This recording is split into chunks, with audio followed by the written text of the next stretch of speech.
Sup nerds, and welcome back to another jam-packed episode of Tim Wasting His Spare Time! Today's video contains many new features and improvements. However, you will also notice there are actually 2 new videos on this channel. That's right, I really do have no life. The other video is the current gameplay, complete with all the additions I'm going to run through in this video. So, if you're not that bothered about the development, but want to see all the cool gameplay, ships and spaceships. What am I on about? Head to that video then. I think that video is going to get way more views, but I'm still going to make this one too, because, you know, hand gestures and other cool things. I don't know what I'm doing. I have no idea what I'm doing with my life. Anyway, enough rambling. You like balls? You see, planets are exactly like that. They're just balls. Balls of stuff created over billions of years in the cosmos thanks to our good friend gravity. In my video again, currently, we have Earth and Mars. But I want more! So, I went over to NASA's official planet textures, and I collected all of the planet's information that I could. However, I noticed something. Gaps. Not every planet has been photographed from every angle. Some are simply more photogenic than others. Whilst I could simply only include planets that are fully mapped out, I wanted more, because I hate myself and I want to make sure that this is as difficult as humanly possible for me. So I used a machine learning AI. I fed it the planet textures and got it to fill in the gaps itself. So I didn't really do much, but it still sounds cool. It's actually the same technology that Google uses to get rid of objects in an image. So Magic Eraser or whatever it's called. Anyways, textures complete, I headed into Unity, creating large sphere meshes and applying my newfound textures. Planet's done. What's next? Well, I did say last video I really wanted some content. So I got to work taking my script writing, voice lines, and creating cutscenes when you reach specific planets. I also added a taskbar at the top, so you know where your next destination is. However, it did require me to write a lot of code, so I won't bore you with that. Psych! Here's the code, dummy! You really think you got away with this, huh? Ooh, look, variables. Yeah, try varying your ball. Cutscenes aren't my only concern now, though. I still need to make my enemies a bit... more aggressive. Basically, I want them to shoot me. So, there's only one solution. There's only one solution. What are you doing here? I'm busy. I made a promise, never to drink you again. I'm sorry. I'm moving on. I can't handle your caffeine. Wait, you're non-caffeinated? Oh, come here, you.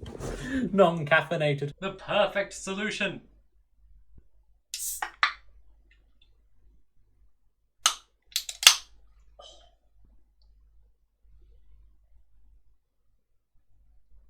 I'm becoming translucent.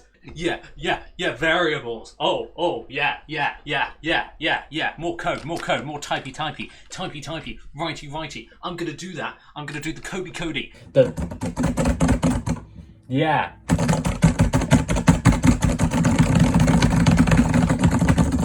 They're breaking into the mainframe.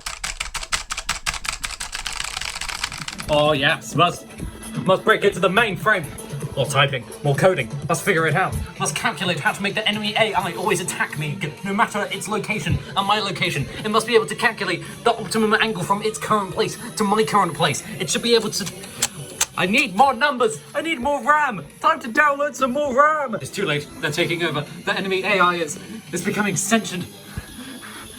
I must be able to do this. There must be a way to do this.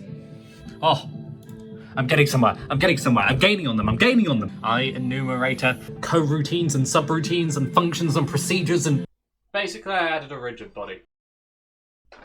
And I made it spawn lasers with a set speed in front of it. It actually wasn't that hard because I could simply just reuse the code I have written for my shooting script, but instead of it checking to see whether I've left-clicked, it's just going to check whether or not I'm in front of the enemy.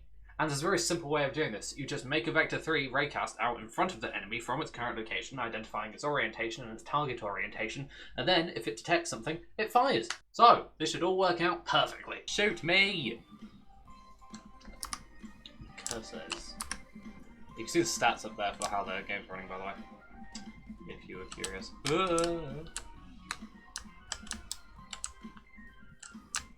Come on! Oh! All jokes aside, this works surprisingly well, and my frame rate isn't 2 anymore, so that's something. I also did a butt ton of bug... I also did a butt ton of... I also did a butt ton of bug fixes. That's hard to say. I also did a butt ton of I also did a butt ton of bug fixes that aren't interesting enough to get their own sections, so here's the list now.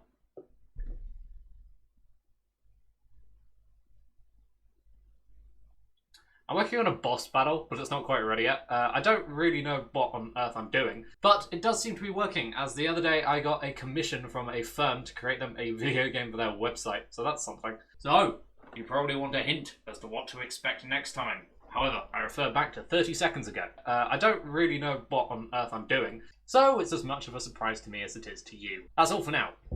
Laters.